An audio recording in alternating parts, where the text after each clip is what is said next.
Last class में हमने alcohol phenol ether start किया था ना. वी सॉ द बेसिक्स की अल्कोहल का जनरल फॉर्मूला क्या होता है. फिर फिनॉल की बात किए थे हम. एरोमेटिक अल्कोहल की बात किए थे जिसमें OH बेंजीन रिंग में लगी साइड चेन कार्बन पे अटैच होगा, not on the benzene ring. क्योंकि अगर बेंजीन रिंग होगा तो वो तो फिनॉल होगा. ठीक है. ईथर ईथर का जनरल फॉर्मूला ROR होता है. O के दोनों साइड में अल्किल ग्रुप. ठीक है. Then we talked about classification कि अल्कोहल कितने टाइप के होते हैं, 1 डिग्री, 2 डिग्री, 3 डिग्री. इसके अलावा मोनोहाइड्रिक, हाइड्रिक. फिर हमने ईथर के भी क्लासिफिकेशन देखे थे, मिक्स्ड ईथर और सिंपल ईथर की. अगर ऑक्सीजन के दोनों साइड सेम ग्रुप लगा हुआ है, सेम अल्किल ग्रुप लगा है, तो they are known as simple ether या सिमेट्रिकल ईथर. और अगर ऑक्सीजन के आजू बाजू अलग अलग अल्किल ग्रुप लगे हुए हैं तो मिक्स्ड ईथर या अनसिमेट्रिकल ईथर. ठीक है. Then we saw the nomenclature of ether, क्योंकि अल्कोहल फिनॉल का नॉमेनक्लेचर हम 11th में पढ़ चुके हैं, बट ईथर का हमने नहीं पढ़ा था. तो ईथर का हमने नॉमेनक्लेचर देखा कि इसका IUPAC नेम है ना. IUPAC नेम का जनरल फॉर्म क्या होता है? Alkoxy alkane. जो दो अल्किल ग्रुप होते हैं उसमें से एक जाता है ऑक्सीजन के साथ और दूसरा बन जाता है पेरेंट ग्रुप. और जनरली वो कौन सा होता है? ऑक्सीजन के साथ जाने वाला कौन होता है? छोटा ग्रुप. जिसके पास कार्बन कम है ऑक्सीजन उसके साथ जाता है, और बड़ा कार्बन का चेन क्या बन जाता है? हमारा पेरेंट. ठीक है. This is the IUPAC structure of your ether. और कॉमन नेम में हमने क्या देखा था कि पहले हम अल्किल के नाम लिखते हैं अल्फाबेटिकल ऑर्डर में, followed by the word ether. अगर दोनों मिथिल है तो डाई मिथिल ईथर. अगर एक मिथिल है एक इथिल है तो ethyl Mithil ether. Alphabetically E comes first, M comes later, तो ethyl Mithil and the last word is ether. ठीक है. तो IUPAC में ईथर वर्ड यूज नहीं करते, वहां पे हम एल्कोक्सी एल्केन लिखते हैं. और कॉमन नेम में हम पहले अल्किल के नाम लिखते हैं followed by the word ether. तो यहां तक हमने देखा था क्लासिफिकेशन के बाद नॉमेनक्लेचर, और कुछ हमने एक एग्जांपल किए थे नॉमेनक्लेचर के. राइट. फिर आगे बढ़ते हैं, स्ट्रक्चर की बात करेंगे तीनों के. तो स्ट्रक्चर की बात करते हैं, अल्कोहल के स्ट्रक्चर की. Then will talk about phenol के स्ट्रक्चर की एंड देन ईथर. ठीक है. तो स्ट्रक्चर का मतलब ये है कि कार्बन और ऑक्सीजन के बीच में बॉन्डिंग कैसी है, या ऑक्सीजन कैसे कनेक्टेड है आपके कार्बन से. इन ऑल द 3 कंपाउंड्स, तीनों में ऑक्सीजन है ना. अल्कोहल में भी है, फिनॉल में भी है, ईथर में भी है. तो अल्कोहल लेते हैं अपन, एक कार्बन का अल्कोहल लेते हैं, methanol, like this CH3OH. Correct. Phenol की बात करेंगे तो ये रहा आपका benzene ring, this is OH. Correct. और ईथर की बात करेंगे तो ये रहा O, CH3, करेक्ट. देखो तीनों में ही ना आपका ऑक्सीजन जो होता है वो sp3 हाइब्रिडाइज्ड है. sp3 हाइब्रिडाइज्ड का मतलब क्या होता है? ऑक्सीजन के पास 8 इलेक्ट्रॉन्स होते हैं, 1s2, 2s2, 2p4, हो गया 8. इसको अगर आप थोड़ा सा एक्सपैंड करोगे, ऑर्बिटल डायग्राम इसका बनाते हैं, तो ये रहा आपका 2s2 and this is 2p4. तो ये एक S और ये 3 P, यानी कि 4 हो गए. ये चारों मिलके 4 नए ऑर्बिटल बनाते हैं. हम पढ़ चुके हैं हाइब्रिडाइजेशन क्या होता है. It is the mixing of orbitals of the same atom.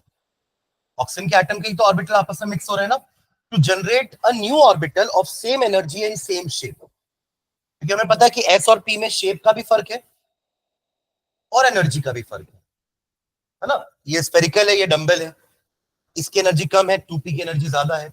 पर मिक्स करने के बाद हम 4 ऐसे नए ऑर्बिटल बनाने वाले हैं जिनका शेप और एनर्जी सेम होगी, इसलिए हाइब्रिडाइजेशन करते हैं.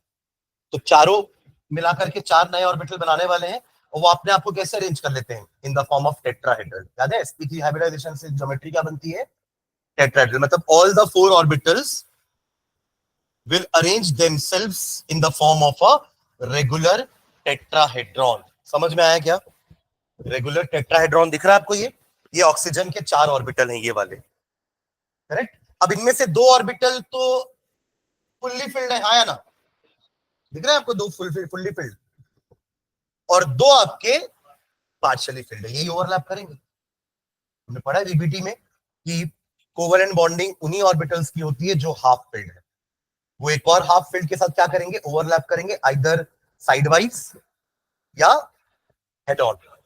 Head on will result in a sigma bond and sideways will result in a pi bond. ये तो पढ़े अपन केमिकल बॉन्डिंग में। तो यही ऑक्सीजन ये वाला है जिसके 2 बॉन्ड बन चुके हैं, sigma bond, one with carbon another with hydrogen, और 2 जो है हाइब्रिडाइज वाले, ये with a pair of electron, जिसको अपन क्या बोलते हैं? लोन पेयर्स, ऐसे रहेंगे, करेक्ट? अब हमें पता है कि अगर रेगुलर टेट्राहेड्रॉन होता तो एंगल 109.5 डिग्री होना चाहिए था, बट ये रेगुलर टेट्राहेड्रॉन नहीं है। क्यों नहीं है रेगुलर टेट्राहेड्रॉन? क्योंकि चारों बॉन्ड एक जैसी नहीं है ना, 2 लोन पेयर है, 2 बॉन्डेड पेयर है। तो इस केस में आपका रिपल्शन थोड़ा ज्यादा होगा, इनका रिपल्शन होगा ना ऐसे, तो इससे एंगल क्या हो जाएगा? थोड़ा सा कम। It will come near to 108, 109 होता है एक्चुअली एंगल आपका टेट्राहेड्रल का, बट ये एंगल थोड़ा सा 108 के आसपास हो जाएगा, 108.9 हो जाता है टू बी मोर प्रिसाइज। ठीक है, क्लियर है? प्लस इसकी जो बॉन्ड लेंथ है ना, ये अराउंड 142 पिकोमीटर होती है, 142 पिकोमीटर। ठीक है, अब यही स्ट्रक्चर अपन बात करते हैं बेंजीन वाले में, फिनॉल वाले में। अगेन फिनॉल में भी ऑक्सीजन इसी फॉर्म में है, इसके 2 hybridize orbital but non bonded, यानी लोन पेयर के फॉर्म में ऐसे है। ठीक है, यहां भी एंगल उतना ही होगा, लगभग इतना ही, बट बॉन्ड लेंथ के बारे में क्या ख्याल है आपका? बॉन्ड लेंथ इन दोनों का बराबर होगा? First question. यस, इसका बॉन्ड लेंथ ज्यादा होगा, इसका कम है, या इसका बॉन्ड लेंथ ज्यादा होगा, इसका कम होगा? ये मत सोचना कि मैंने छोटा बनाया तो ये बॉन्ड लेंथ छोटा होगा, वो तो ऐसी रैंडमली बना है। आपसे रीजन के साथ मुझे चाहिए आंसर कि दोनों का बॉन्ड लेंथ, क्योंकि देखो यहां भी सी और यहां भी ओ है, यहां भी सी और यहां भी ओ है, तो क्या बॉन्ड लेंथ सेम होगा या कुछ अलग होगा? अगर अलग होगा तो कम होगा कि ज्यादा होगा, और क्यों होगा? दोनों चीजें बतानी है। हाँ, क्या बोलते हैं? कितने लोग सेम बोल रहे हैं? क्योंकि दोनों तो कार्बन ऑक्सीजन ही है। ये कम होगा बोल रहे हो? ओके, कितने लोग ज्यादा बोल रहे हैं? सब कम बोल रहे हैं। कम का रीजन? हाँ, एक तो रेजोनेंस, क्योंकि हमें पता है कि यहाँ का जो OH है, आपको याद होगा हमने क्लोरीन का जैसे 5 रेजोनेटिंग स्ट्रक्चर बना था, यू रिमेंबर? एक इलेक्ट्रॉन यहां जा रहा था, जिसके कारण यहाँ पे और यहाँ पे नेगेटिव चार्जेस आए थे, और आपका क्लोरीन बन गया था एक ortho para directing group. In the same way phenol में जो OH लगा हुआ है उसमें भी सेम इफेक्ट होता है। ये जो लोन पेयर ऑफ इलेक्ट्रॉन है, ये पूरा रिंग में जाके घूमता है, जिसके कारण यहां, यहां और यहां पे ऑर्थो पैरा और ऑर्थो पे क्या मिल जाता है? नेगेटिव चार्ज मिल जाता है। तो एक इलेक्ट्रोफाइल कहां अटैक करेगा? यहीं पे। इलेक्ट्रोफाइल एक पॉजिटिवली चार्ज्ड स्पीशीज होता है, तो it will like this spots, वहीं जाके अटैक करेगा। पढ़े ना अपन क्लोरोबेंजीन के जो 5 रिएक्शन पढ़ते थे, nitration, sulphonation, halogenation, Friedel Crafts alkylation, Friedel Crafts acylation, वो 5 रिएक्शन ऑर्थो पैरा पोजीशन पे ही हो रहे थे। तो फिनॉल भी यही करेगा, क्योंकि फिनॉल में भी जो OH ग्रुप है that is a electron donating group, वो रिंग को इलेक्ट्रॉन डोनेट करेगा, या ये कह लो कि बेंजीन इलेक्ट्रॉन खींचेगा उसका, बेंजीन इलेक्ट्रॉन उसका खींचने वाला है, करेक्ट? तो अल्टीमेटली क्या होगा? कई बार 3 स्ट्रक्चर में आपको यहां पे डबल बॉन्ड भी दिखेगा, partial double bond and single bond character, correct? तो that is the reason why कि इसका साइज जो है इस बॉन्ड लेंथ से छोटा होगा। एक तो रीजन ये हो गया। दूसरा रीजन हाइब्रिडाइजेशन का भी है। ये यहां पे ये वाला कार्बन sp3 है, बट यहां पे ये वाला कार्बन sp2 है। अरे सारे तो अल्टरनेट सिंगल डबल बॉन्ड है ना, all the carbons are sp2 hybridized in a benzene, but यहां पे इट इज sp, तो उसके कारण भी बॉन्ड लेंथ थोड़ा छोटा रहेगा। क्लियर है? तो बॉन्ड लेंथ का फर्क है दोनों में, बाकी सारी चीजें सेम है। वो भी ज्यादा फर्क नहीं है, 142 पिकोमीटर है, अराउंड 136 पिकोमीटर है। बट ये कम तो है, ठीक है। और एंगल तो लगभग बराबर है, ठीक है। नेक्स्ट बात करते हैं यहाँ की, यहाँ भी वही चीज है, your oxygen is sp3 hybridised, जिसमें कि दो आपके लोन पेयर्स हैं। अब ये एंगल बस फर्क है यहाँ पे ये जो एंगल है ना, ये आपके टेट्राहेड्रल से थोड़ा ज्यादा है। उसका कारण,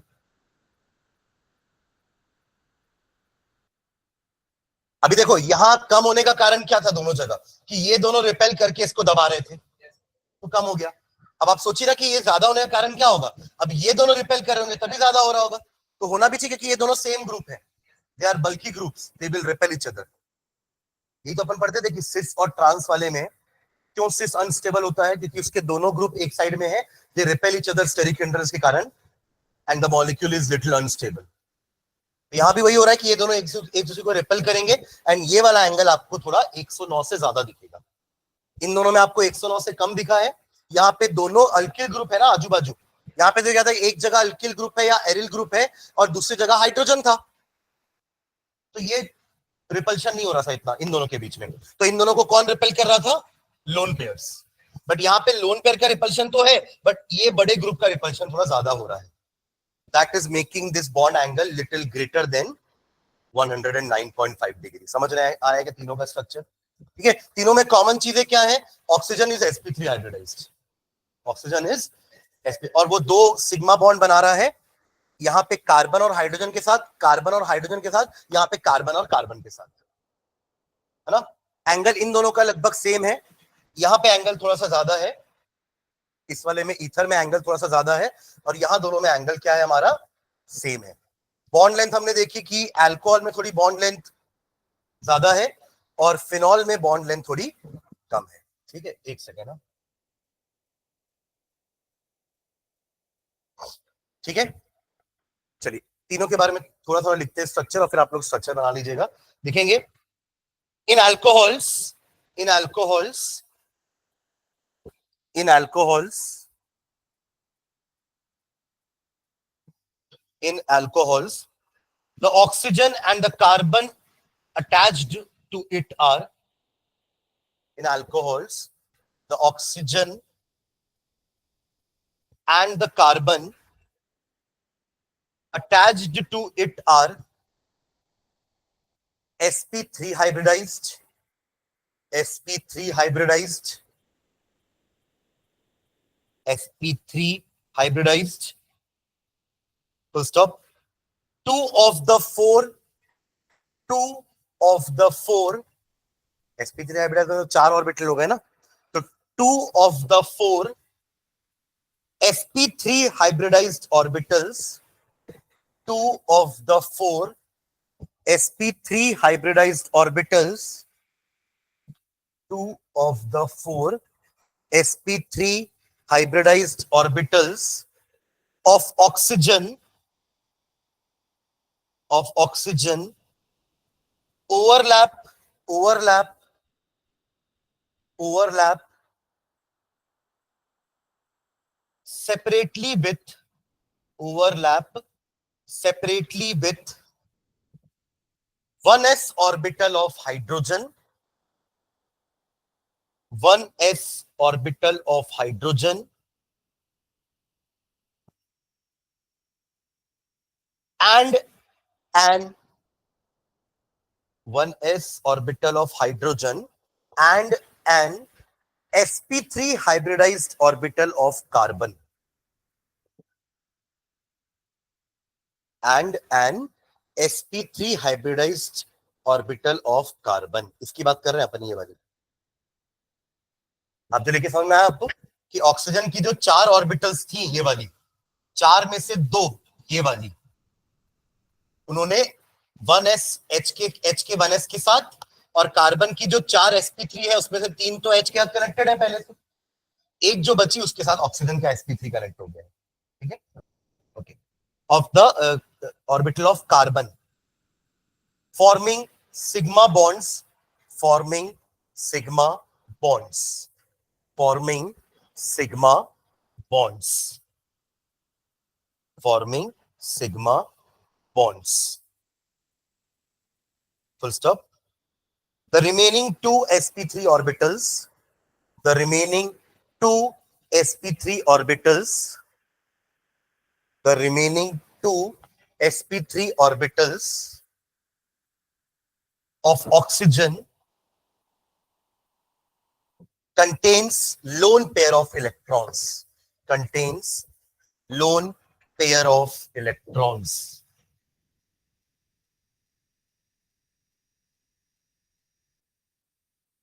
ठीक है, नीचे बॉन्ड एंगल लिखे ना, C bond O bond H bond angle is C bond O bond H bond angle is 108.9 degree, 108.9 degree, 108.9 degree, and C bond O bond length is 142 picometer, 142 picometer, 142 picometer. ठीक है, चलिए phenol के बारे में लिखना. Phenol के बारे में आप पूरा डिस्क्राइब नहीं करेंगे क्योंकि ऑक्सीजन तो जैसा यहाँ है वैसे यहाँ पे भी है और वैसे यहाँ पे भी है, बस डिफरेंस लिखेंगे तीनों में. चलिए नीचे लाइन में लिखना इन फिनॉल, फिर एक साथ नीचे तीनों के स्ट्रक्चर बना लेना. इन phenol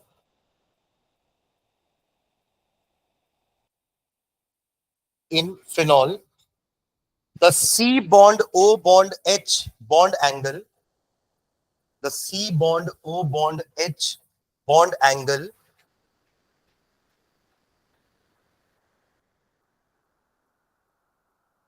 is same as in alcohol, is same as in alcohol, is same as in alcohol,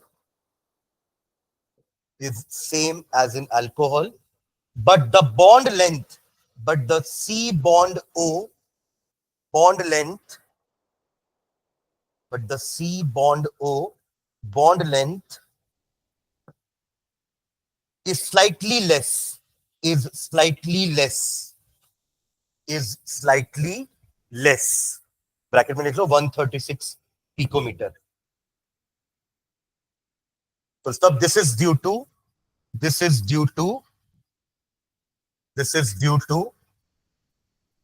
partial double bond character.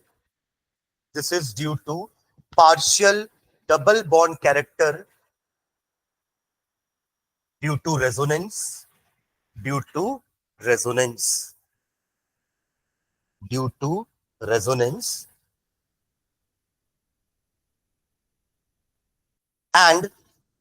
and because of sp2 hybridized, because of sp2 hybridized, because of sp2 hybridized state of carbon, sp2 hybridized state of carbon. ठीक है, okay. इन दोनों में एक फर्क और है dipole moment का, क्योंकि देखो पोलार बॉन्ड तो है, O और H भी आपके पोलार बॉन्ड है, C और O भी पोलार बॉन्ड है, बट दोनों में फर्क क्या है देखना. यहाँ पे जो आपका बेंजीन रिंग है ना, ये ऑक्सीजन खींच रहा है OH से, जबकि हमें पता है कि CH3 तो इलेक्ट्रॉन डोनेटिंग ग्रुप होता है, plus I effect, plus I effect. तो यहाँ पे अगर इलेक्ट्रॉन वो ऑक्सीजन को दे रहा है तो उसके कारण चार्जेस बढ़ेंगे और डाइपोल मोमेंट बढ़ेगा. कंपैरेटिवली इसमें डाइपोल मोमेंट क्या हो जाएगा, कम हो जाएगा, क्योंकि वो चार्ज ऑक्सीजन से खींच रहा है कार्बन, और वो तो आपका डीलोकलाइज हो रहा है पूरे बेंजीन रिंग में. ठीक है, तो एक पॉइंट और लिखना दोनों के डाइपोल मोमेंट के बारे में. नीचे लिखना phenol has a smaller dipole moment, phenol has a smaller dipole moment. Dipole moment को अपन किससे डिनोट करते थे, म्यू से. ये भी अपन केमिकल बॉन्डिंग में पढ़े 11th में. डाइपोल मोमेंट क्या होता है, it is the product of charge and distance between them. और ये किसमें होते हैं, पोलार कोवेलेंट बॉन्ड में. क्योंकि पोलार कोवेलेंट बॉन्ड में ही पोल्स आते हैं ना. डाइपोल होता क्या है, आप लोग फिजिक्स में पढ़े डाइपोल, और केमिस्ट्री में भी अपन डाइपोल पढ़े, पर फिजिक्स और केमिस्ट्री का डाइपोल में फर्क बस इतना ही है कि वहां पे चार्जेस होते हैं अलग अलग, positive negative charges, they are separated by some distance. यहां भी वही चीज है, बट ये पॉजिटिव नेगेटिव चार्जेस अपने आप जनरेट हुए because of the difference in electronegativity. Oxygen being more electronegative gets a negative charge, carbon being less electronegative gets a positive charge. ये ऐसे जनरेट हुए चार्जेस, और उन दोनों के बीच का distance is the bond length. Distance is the bond length. समझ रहे हैं? हाँ, तो क्या लिखा अपन ने? Phenol has smaller dipole moment than methanol. Full stop. This is due to the reason that this is due to the reason that this is due to the reason that that the C bond O bond, एक bond बनाना दूसरा bond लिखना.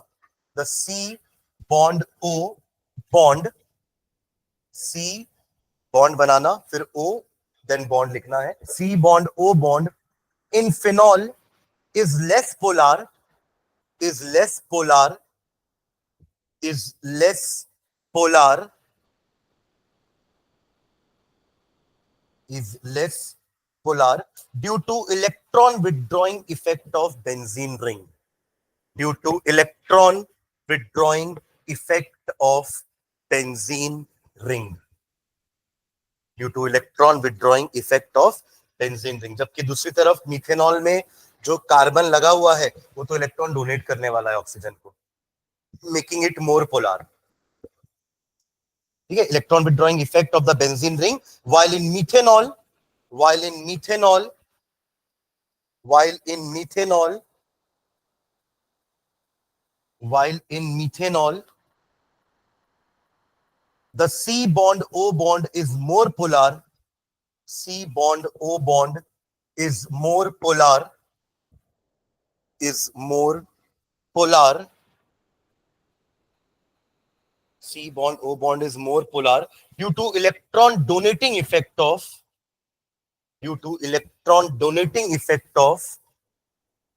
methyl group. Due to electron donating effect of methyl group. ठीक है, तो ये दो difference के पॉइंट समझ में आ गए ना. एक बॉन्ड लेंथ में डिफरेंस है और दूसरा डाइपोल मोमेंट में डिफरेंस है. ठीक है, चलिए अब ईथर के बारे में लास्ट पैराग्राफ लिखते हैं, फिर तीनों का स्ट्रक्चर एक साथ बनाना.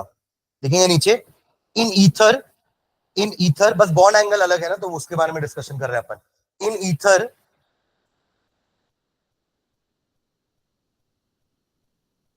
The C bond O bond C. अब यहां C bond O bond H मत लिखना, इन दोनों में था ना COH, बट यहां पे तो COC है. तो the C bond O bond C bond angle in ether, the C bond O bond C bond angle is slightly greater than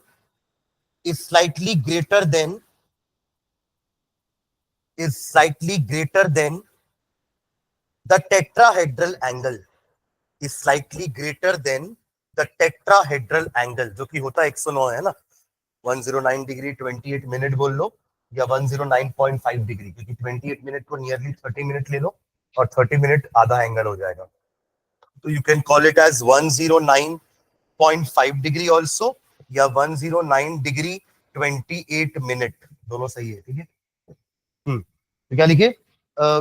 due greater than the tetrahedral angle due to repulsive interaction between due to repulsive interaction between due to repulsive interaction between due to repulsive interaction between the two bulky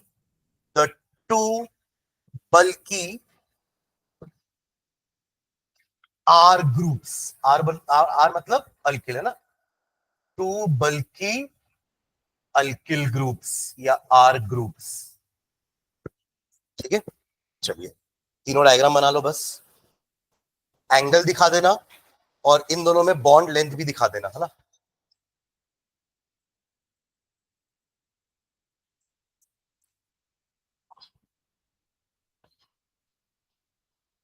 यदि तीनों का structure बनाते हैं फिर अपन preparation start करेंगे, है ना.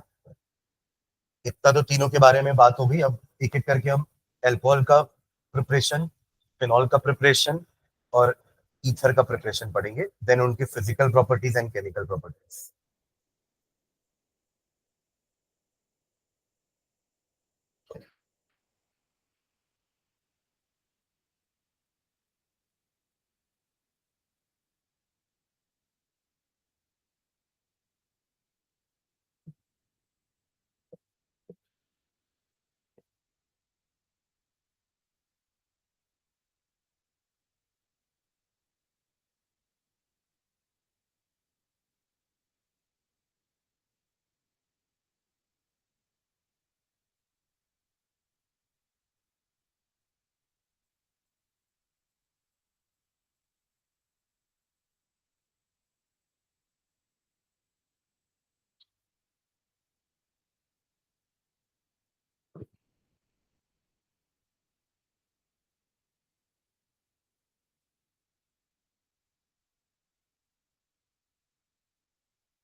Okay,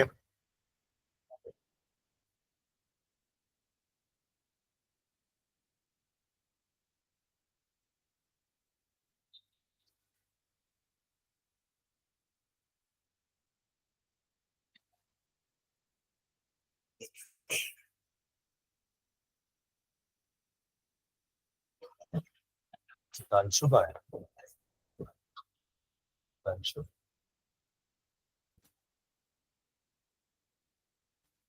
done. Next डालेगा, methods of preparation of alcohol.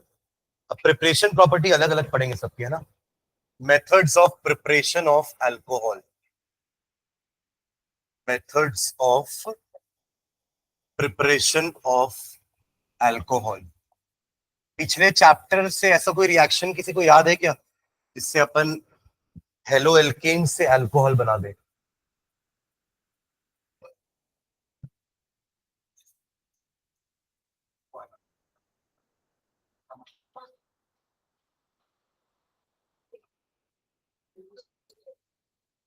मैंने क्या बोला आपको, हेलो एल्केन से अल्कोहल बनाना है, यानी कि Cl की जगह OH लगाना है। अब और कितना बताऊं? कहाँ इतना दूर पहुंच गया सैंडमेयर? सैंडमेयर तो बेंजीन वाला है। मतलब अगर आपको क्लोरोबेंजीन बनाना था तो हमने सैंडमेयर यूज किया था। We started with amine, aniline, उसको डाइजोनियम बनाए थे, और फिर डाइजोनियम से सैंडमेयर करा के क्लोरोबेंजीन बनाए थे, वो अलग चीज है। हम्म, सब्स्टिट्यूशन। अरे न्यूक्लियोफिलिक सब्स्टिट्यूशन पढ़े कि नहीं? सबसे मेन रिएक्शन पूरे क्लोरोबेंजीन, मतलब क्लोरो हेलो एल्केन चैप्टर में, सबसे मेन रिएक्शन पूरे हेलो एल्केन चैप्टर में न्यूक्लियोफिलिक सब्स्टिट्यूशन ही है, SN1 एंड SN2। आपको नहीं याद है, एक्वस KOH लोगे तो सब्स्टिट्यूशन होगा, और अल्कोहलिक KOH ले लोगे तो एग्जैक्टली बीटा एलिमिनेशन, डीहाइड्रोहेलोजिनेशन। यही तो फर्क था ना दोनों में, एक्वस और अल्कोहलिक में। अगर आपने, अभी लिखना मत इसको, अगर आपने CH3CH2Cl के साथ एक्वस KOH ले लिया, और इसी के साथ अगर आपने अल्कोहलिक KOH ले लिया, है ना, तो एक तरफ होगा न्यूक्लियोफिलिक सब्स्टिट्यूशन SN, और दूसरी तरफ होने वाला है डीहाइड्रोहेलोजिनेशन, वही बीटा एलिमिनेशन। शेट्जर रूल लगाएंगे अगर जरूरत पड़ेगी तो। अभी तो जरूरत नहीं है क्योंकि दो ही कार्बन है ना, बीटा हाइड्रोजन जब एक से ज्यादा हो जाता है तो हम शेट्जर को पिक्चर में लाते हैं, अदरवाइज अभी जरूरत नहीं है। तो इसमें क्या होगा, Cl रिमूव होगा, OH अटैच हो जाएगा। कौन सा मैकेनिज्म लाएंगे, 1 की 2? SN2 sure. SN2 मतलब क्या था? बैक अटैक करेगा, है ना, वो बैक अटैक करेगा। और ये करेगा क्योंकि ये 1 डिग्री है ना, कौन सा ये एलो एल्केन 1 डिग्री है, तो ये SN2 की हेल्प से हमारा क्या बन जाएगा, CH3 CH2OH। मैंने ऐसे लिखा, हालांकि हमको पता है वो इधर से अटैक करेगा ना, इन्वर्जन हो जाता है, ठीक है। और यहां क्या बनेगा, एल्कीन। यहाँ क्या बनेगा, एल्कीन। तो अभी अपन यहाँ कौन सा रिएक्शन पढ़ेंगे प्रिपरेशन ऑफ अल्कोहल में, ऊपर वाला। इससे थोड़ा अल्कोहल बना, अल्कोहल तो इससे बना है, क्लियर है। तो एक मेथड बस ऐसा लिख लो, फर्स्ट मेथड, फर्स्ट मेथड लिखना, from halo alkanes, from halo alkanes. अब ऐसे आपको याद रखना पड़ेगा, सुन रहे हैं क्या, तब होगा याद। फ्रॉम हेलो एल्केन्स हाइफन डाल के लिखेंगे, by nucleophilic substitution, by nucleophilic substitution of haloalkane, by nucleophilic substitution of haloalkane with the help of, with the help of aqueous KOH और aqueous NaOH। और तीसरा याद है क्या किसी को,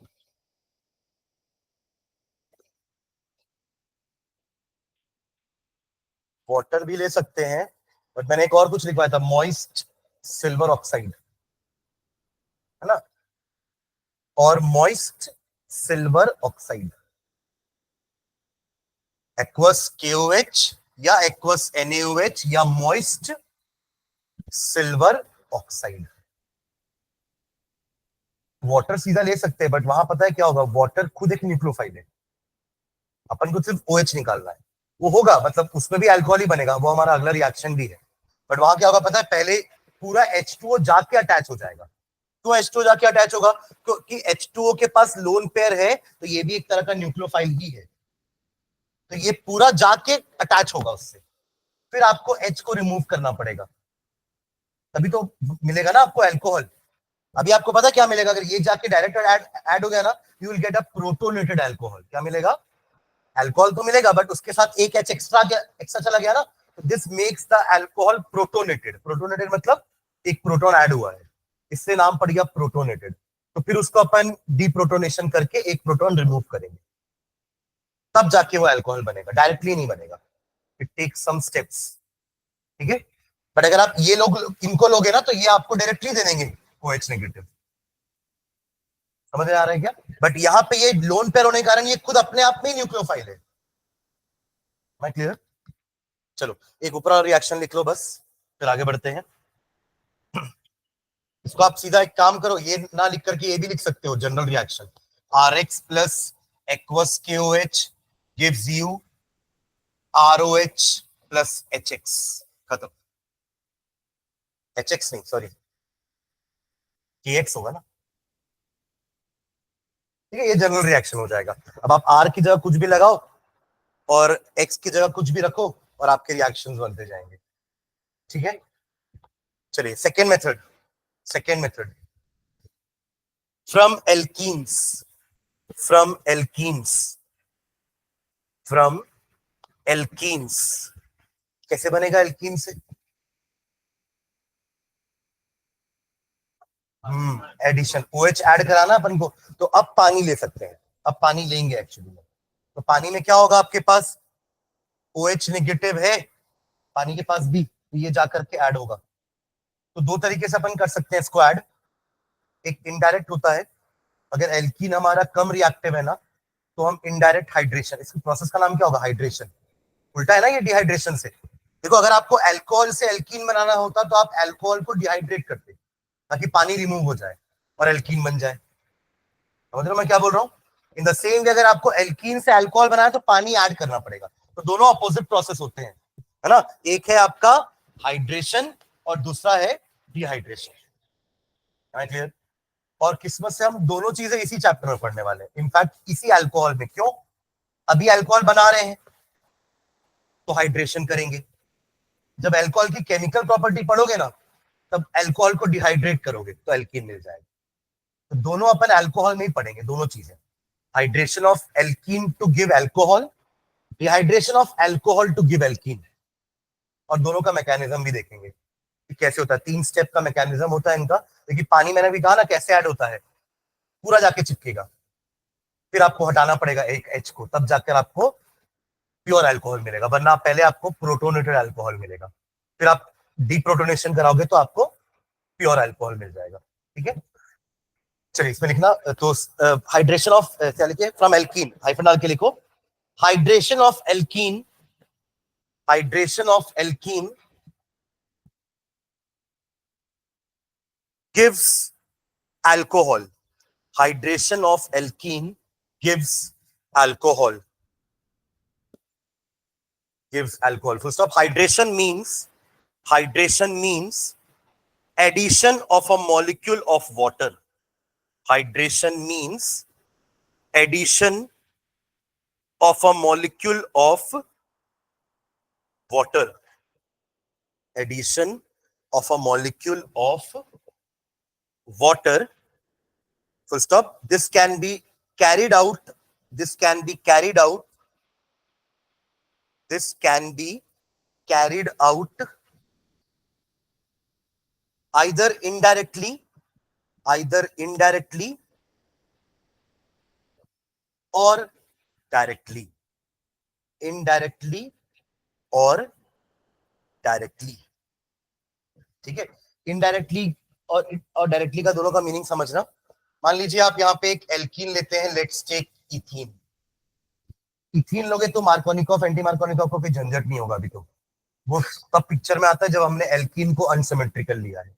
अगर एक सिमेट्रिकल एल्कीन है तो कोई मार्कोनिकॉफ कोई एंटी मार्कोनिकॉफ काम नहीं आता, आप कैसे भी एडिशन कराओ the compound will look same, है ना। जहां अनसिमेट्रिकल एल्कीन आता है ना, वहां पे आता है आपका मार्कोनिकॉफ या एंटी मार्कोनिकॉफ पिक्चर में।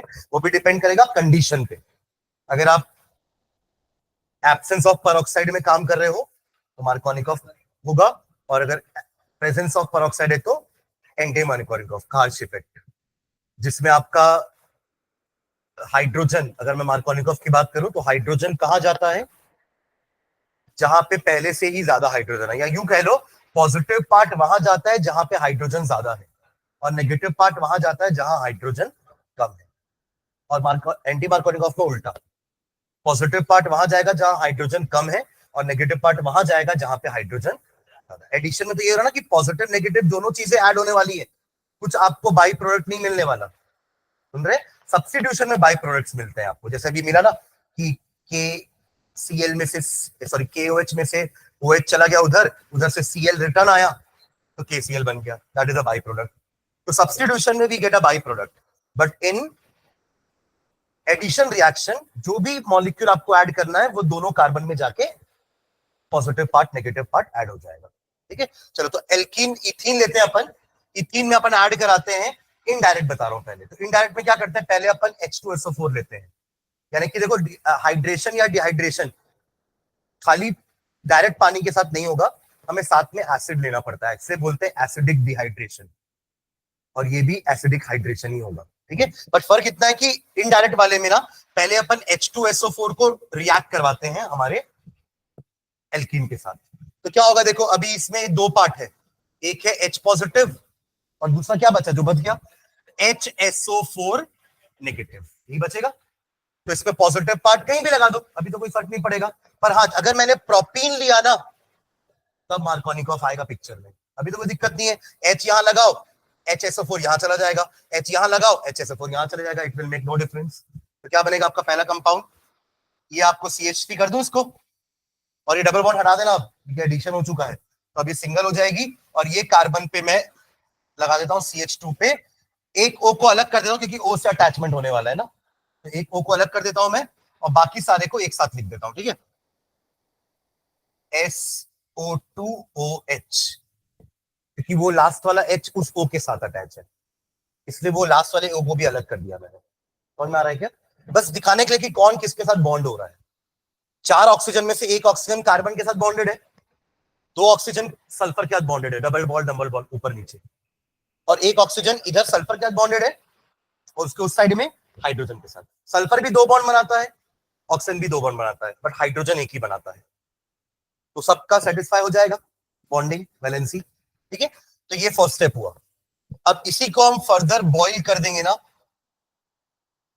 तो आपको मिल जाएगा अल्कोहल CH3CH2OH प्लस H2SO4 वापस, क्योंकि ये तो वैसे भी कैटलिस्ट जैसा ही। तो फाइनली आपको क्या मिल जाएगा, अल्कोहल, ठीक है। यही काम हम एक अनसिमेट्रिकल एल्कीन के साथ करते हैं। इसका करेंगे अनसिमेट्रिकल एल्कीन, CH3CH CH2। तो फर्स्ट स्टेप में वही होगा, H2SO4 जाएगा, ये तो ऐसे ही रहेगा, ऐसे इसको इसको इसमें तो कुछ होना भी नहीं है ना, जो भी होना है इन दोनों में ही होना है। तो CH3 ये वाले को कुछ नहीं करेंगे, ये तो ऐसे भी सिंगल बॉन्डेड है, ठीक है। अब इन दोनों कार्बन में अब बॉन्ड तो आपकी सिंगल ही बचेगी, पर अब अटैचमेंट कहां कहां होने वाला है। अब मार्कोनिकोव के हिसाब से नेगेटिव पार्ट कहां जाएगा, वहां जहां पे हाइड्रोजन कम है, और पॉजिटिव पार्ट वहां जाएगा जहां पे हाइड्रोजन ज्यादा है। तो यहां चला गया आपका H, और यहां चला जाएगा आपका ये वाला पार्ट। समझ रहे हैं क्या? अरे हाँ है ना, ठीक है। अगेन अब इसको बॉइल करेंगे, जैसे यहां कर रहे थे, स्टेप सेम है, बस हमने एल्कीन अलग अलग लिया है। तो एक तरफ अब मैंने यहाँ पे कुछ रूल नहीं लगाया मार्कोनिकोव एंटी मार्कोनिकोव, बट यहाँ मार्कोनिकोव के हिसाब से काम कर रहे हैं अपन, ठीक है।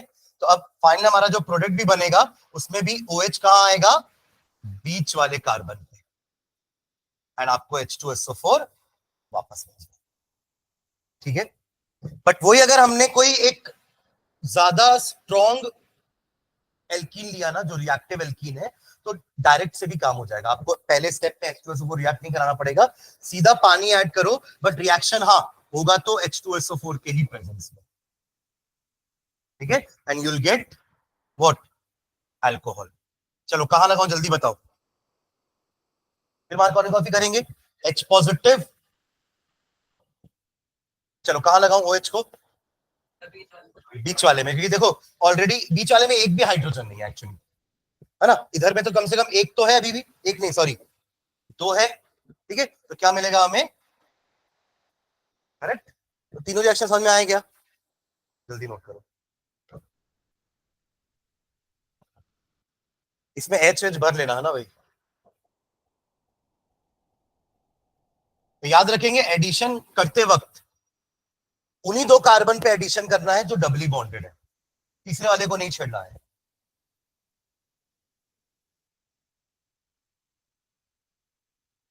हाँ,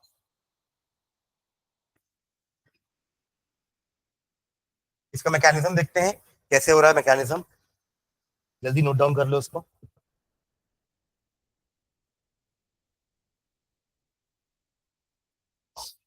यहाँ मार्क एडिशन लिख लेना है ना।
यहाँ पे कूलर लगाओ अंदर।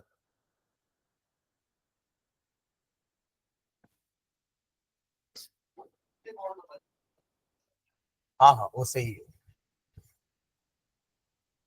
एस तो ऑलरेडी अपनी दो बॉन्ड बना लेगा।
मतलब अपन देखो इससे दो टाइप के अल्कोहल बना पा रहे हैं।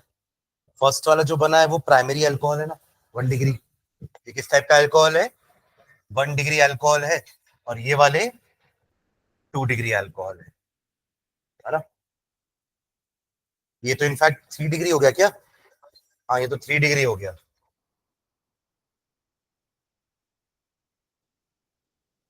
समझ रहे हैं ना, 1 डिग्री, 2 डिग्री, 3 डिग्री।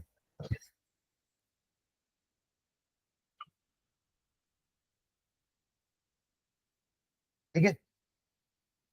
एक चीज ना ऊपर ऐड करना, आपने जहां पे हेडिंग लिखी ना बी करके फ्रॉम एल्कीन, देखो ना हेडिंग ऐसा, उसमें ना यहाँ पे फर्स्ट मेथड लगा लेना।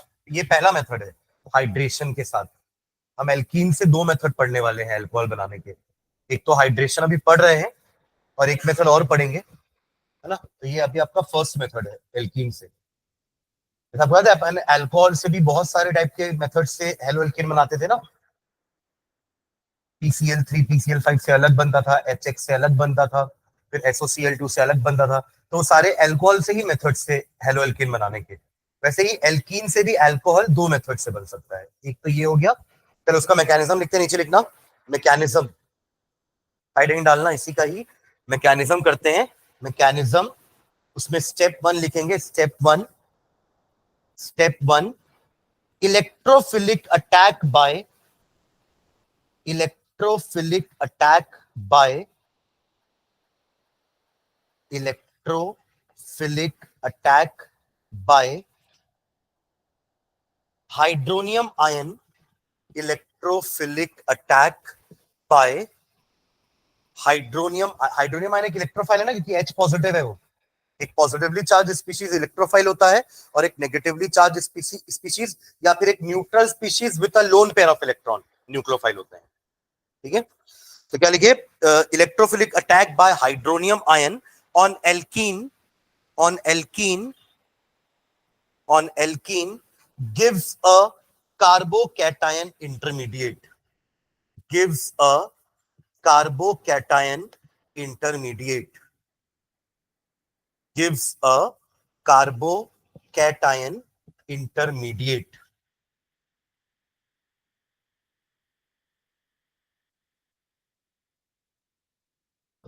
ठीक है, gives a carbocation intermediate।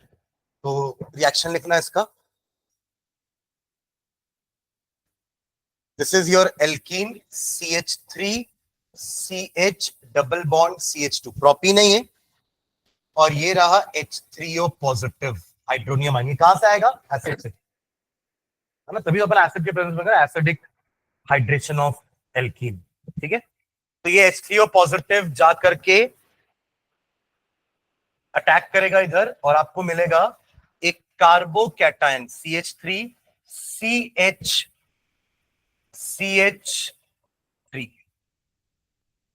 क्या हुआ है पता है आपको? देखो ये H पॉजिटिव कहां पे अटैक किया है? इस वाले कार्बन पे, इस पे किया ना। तो इधर तो कोई दिक्कत नहीं हुई, इधर तो कार्बन की 4 बॉन्ड बन गई। बट इधर वाला एक कम बॉन्ड हो गया ना, इसलिए आपको कहां मिला carbocation? In the middle carbon. पर अगर ये जाके इधर अटैक करता, मान लीजिए अगर ऐसा होता, CH3 CH2 हो जाता ना ये, और ये सिंगल बॉन्ड हो जाती, और अब इसको मिलता पॉजिटिव चार्ज। दोनों फर्क समझ में आया आपको? एक में H पॉजिटिव ने यहां पे अटैक किया तो इसको मिल गया पॉजिटिव, और एक में अगर ऐसा भी हो सकता था ना, पॉसिबल तो दोनों है कि H3O यहां अटैक करता, क्योंकि दोनों ही कार्बन में डबल बॉन्ड है। यहां अटैक करता तो इस, सॉरी, यहां अटैक करता तो इस वाले को मिला पॉजिटिव चार्ज। अब आपको यह समझना है कि ये कार्बोकैटायन और ये कार्बोकैटायन में कौन सा ज्यादा स्टेबल कार्बोकैटायन है? वो मेजर प्रोडक्ट होगा। कौन सा है? क्योंकि वो 2 डिग्री है। तो याद है कार्बोकैटायन में 3 degree carbocations are more stable then 2 degree, then 1 degree. ये अपन 11 से पढ़े, ठीक है। और ऐसा क्यों होता है, ये भी अपन 11 से पढ़े, है ना। फिर से आपको रीजन बताना ऐसा क्यों होता है, क्योंकि इस कार्बन पे, ये आपका 3 डिग्री कैटायन है, कार्बोकैटायन, इस कार्बन पे जो मिथिल ग्रुप लगे हुए हैं, कितने, 3 मिथिल ग्रुप लगे हुए हैं ना। एक मिथिल ग्रुप यहां है, दूसरा यहां है और तीसरा यहां। तो आपको एक फिनोमेना याद है, हाइपर कॉन्जुगेशन, जिसमें कि ये वाला हाइड्रोजन अपना इलेक्ट्रॉन पेयर छोड़ के, थोड़ा सा इसको एक्सपैंड करता हूं, ध्यान देना, ये ऐसा है ना, करेक्ट। तो ये इलेक्ट्रॉन पेयर यहां से अपना छोड़ के क्या करता है, इलेक्ट्रॉन पेयर यहां ट्रांसफर कर देता है, मतलब ये कहीं ना कहीं तो कनेक्ट होगा ना, यहां कनेक्ट होगा कहीं ना कहीं किसी से, तो ये बॉन्ड ना यहां चली जाती है, तो ये डबल बॉन्ड हो जाता है, समझ रहे हैं। और ये H पॉजिटिव यहां से अटैच रहता है, क्यों, क्योंकि ये जो डबल बॉन्ड है ना, इसका पाई क्लाउड होगा, ऐसा वाला पाई क्लाउड, ये पाई क्लाउड ना इस H पॉजिटिव को अट्रैक्ट करके रखेगा, जाने नहीं देगा। इसको अपन नो बॉन्ड रेजोनेंस भी बोलते थे, it is a no bond resonance. तो ऐसा ये एक स्ट्रक्चर बना, ऐसा अगर ये भी करेगा तो दूसरा स्ट्रक्चर बनेगा, ये भी करेगा तो तीसरा, चौथा, पांचवा, छठवा, सातवां, आठवां, नौवां, टोटल 9 हाइपर कॉन्जुगेटेड स्ट्रक्चर बनेंगे। तो more the number of hyperconjugated structure, more is the stability. ये रीजन था कि why 3 degree carbocations are more stable than 2 degree and 1 degree. देखो रिएक्टिविटी की बात करोगे तो 1 डिग्री इज मोर रिएक्टिव, क्योंकि वो सबसे ज्यादा अनस्टेबल है। Stability and reactivity are inversely proportional. जो स्टेबल है वो क्यों रिएक्ट करेगा, जो अनस्टेबल है वो रिएक्ट करेगा ना, एम आई क्लियर।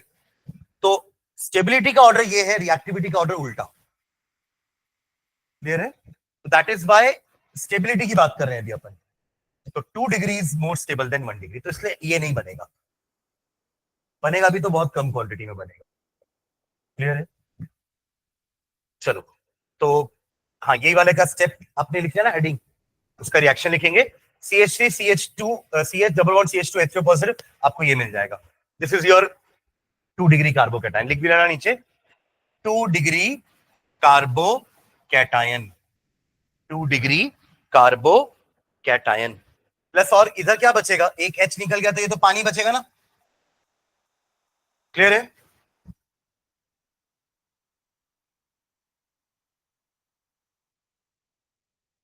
ठीक है, चलो नीचे एक लाइन लिखना इसी में ही, addition of H positive, addition of H positive on addition of H positive on C2 लिखना ऐसे, C2 मतलब सेकेंड कार्बन, ये C1 है, ये C2 है और ये C3 है, ऐसे करेंगे नंबरिंग राइट से लेफ्ट में, क्योंकि डबल बॉन्ड वहां से पास पड़ेगी, करेक्ट। तो C1 में हुआ है ना, अभी एडिशन कहां हुआ है, C1 में, गिविंग अ 2 डिग्री कार्बोकैटायन। तो अपन एक लाइन ये भी लिख रहे हैं कि C2 में क्यों नहीं हुआ, क्योंकि C2 पे होता तो हमें 1 डिग्री कार्बोकैटायन मिलता, which is less stable than 2 degree carbocation, इसलिए वो नहीं होगा, इट विल नॉट अकर, ठीक है। तो लिख रहे हैं addition of H positive on C2 would have yielded would have yielded would have yielded a less stable, yielded मतलब बना दिया है ना, would have yielded a less stable 1 degree carbocation, would have yielded a less stable 1 degree carbocation and hence does not occur, and hence does not occur, ठीक है। तो हमें यही वाला मिलेगा कार्बोकैटायन। अब ये जाएगा स्टेप नंबर 2 में, चलिए देखेंगे स्टेप नंबर 2।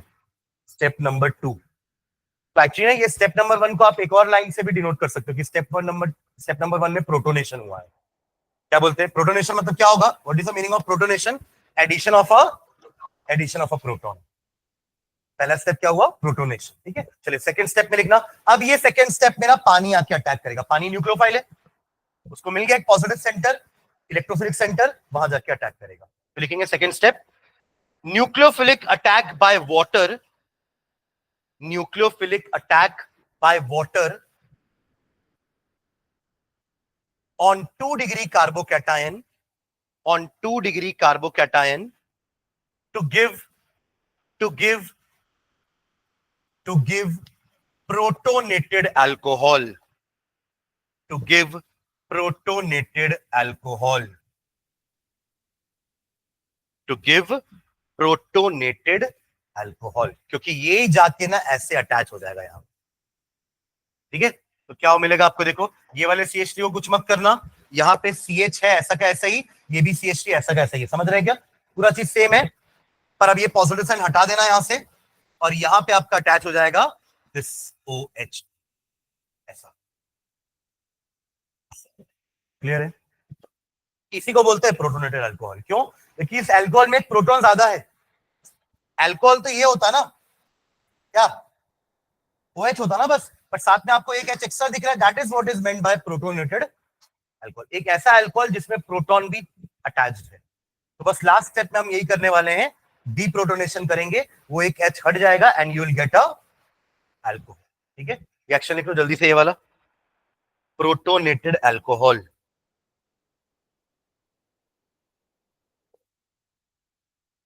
प्रोटोनेटेड अल्कोहल, ठीक है। तो अब ये प्रोटोनेटेड अल्कोहल लास्ट स्टेप में क्या करेगा, लास्ट स्टेप लिखेंगे step number 3, deprotonation to form alcohol, deprotonation to form alcohol, deprotonation to form alcohol. देखो फर्स्ट स्टेप का जो प्रोडक्ट है ना, अगले स्टेप का वो रिएक्टेंट है, सेकेंड स्टेप का जो प्रोडक्ट है, थर्ड स्टेप का वो रिएक्टेंट है। तो CH नीचे ले आओ उसको, CH3, ये रहा हमारा प्रोटोनेटेड अल्कोहल, ठीक है। वाटर भी ले लेना साथ में, वाटर बस आपके रिएक्शन मिक्सचर में होगा ना, पानी और अल्कोहल भी होगा अभी, सॉरी और एल्कीन भी होगा अभी, तो एक ही एल्कीन से थोड़ा रिएक्शन करा रहे हो आप, आपने बहुत सारा एल्कीन लिया है, बहुत सारा पानी डाला है, तो अभी तो अपन एक ही एल्कीन के साथ क्या हो रहा है उसकी बात कर रहे हैं, ठीक है। तो ये H पॉजिटिव यहां से रिमूव हो जाएगा, होना भी चाहिए क्योंकि ऑक्सीजन मोर इलेक्ट्रोनेगेटिव है, इस H को भगा देगा, ठीक है। और फाइनली ये H कहां चला जाएगा, इसके पास, और फिर से आपको हाइड्रोनियम आयन मिल जाएगा, और आपको क्या मिल गया, अल्कोहल, CH3 CHOH CH3, ये H3O पॉजिटिव वापस मिल गया। ये क्या करेगा पता है, ये फिर पहला स्टेप करेगा, और भी तो एल्कीन होंगे ना, अभी तो अपन ने एक ही एल्कीन को अल्कोहल में कन्वर्ट किया है, ये फिर जाएगा दूसरे एल्कीन की तलाश में, और फिर उसको करेगा प्रोटोनेटेड एल्कीन, प्रोटोन ऐड होगा, एक 2 डिग्री कार्बोकैटायन बनाएगा, फिर अगले स्टेप में न्यूक्लियोफिलिक अटैक होगा, और फिर डीप्रोटोनेशन करके दूसरा एल्कीन भी व्हाट अल्कोहल में कन्वर्ट हो गया, फिर आपको H3O पॉजिटिव मिल गया। तो ये तो वैसे भी कैटलिस्ट है ना, एसिड, तो वो आखिरी में आपको रिकवर हो जाएगा, ठीक है। तो दिस आर द 3 स्टेप्स। ऐसे ही 3 स्टेप ना हम जब अल्कोहल की प्रॉपर्टी पढ़ेंगे ना, तो डिहाइड्रेशन में पढ़ेंगे, वहां बनेगा एल्कीन, स्टार्ट करेंगे अल्कोहल से, यहां स्टार्ट किया हमने एल्कीन से, बना है अल्कोहल, वहां डिहाइड्रेशन कराए हैं, यहाँ पे हाइड्रेशन कराए थे ना, यहाँ पे हाइड्रेशन हो रहा है, देखो पानी ऐड हो रहा है, वहां पानी रिमूव करवाएंगे, ठीक है। पर स्टेप्स ऐसे ही होंगे 3, ठीक है। चलो ठीक है, चलिए थैंक यू। एल्कीन का एक मेथड और अपन नेक्स्ट क्लास में करते हैं ना।